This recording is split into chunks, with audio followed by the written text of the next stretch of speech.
Hey everybody, I'm here today to show you how to turn off the Vehicle Stability Assist function in a Honda CR-V. I am in my 2017 Honda CR-V, and the Vehicle Stability Assist function is basically the traction control, and it's actually really easy to turn off. So right now I'm looking at the dashboard area. Now if you look over to the left of the steering wheel and you look down over here, hidden away in this little section are a few different buttons that you can use to operate the different functions of the vehicle. Now right here you can see it looks like a slipping and sliding Honda CR-V. Now if you want to turn off the Vehicle Stability Assist, all that you have to do is press and hold this down.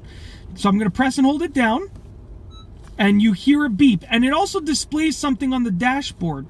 Now as you can see, okay, on the dashboard it says over here, that little symbol shows the vehicle sliding and it says off. So we know that the Vehicle Stability Assist is off at the moment. Now I'm going to press and hold it down one more time, okay, and show you what it displays on the dashboard. It says Vehicle Stability Assist VSA is on. I'm going to turn it off again to show you what you should see. Just like that.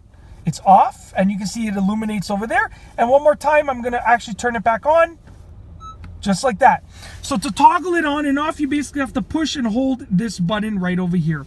It's actually a very simple process. Now, I will let you know that turning off Vehicle Stability Assist means that your car is no longer being driven with Vehicle Stability Assist on. And there are some added things to think about and some added risks when driving without Vehicle Stability Assist on.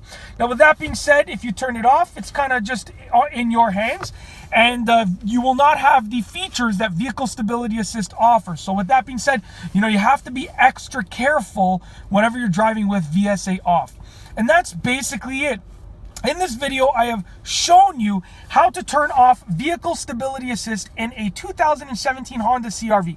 Once again, if you turn it off, drive at your own risk with your own precautions, because there are more risks involved when driving with it off. And that's basically it. I really hope that you've enjoyed this video tutorial. If you liked it, give it a thumbs up. Be sure to subscribe for more great driving and car videos just like this. And let me know what you think about this video tutorial, as well as any other tutorials that you're requesting, in the comment section down below. And that's all I have for you today. Thanks for watching.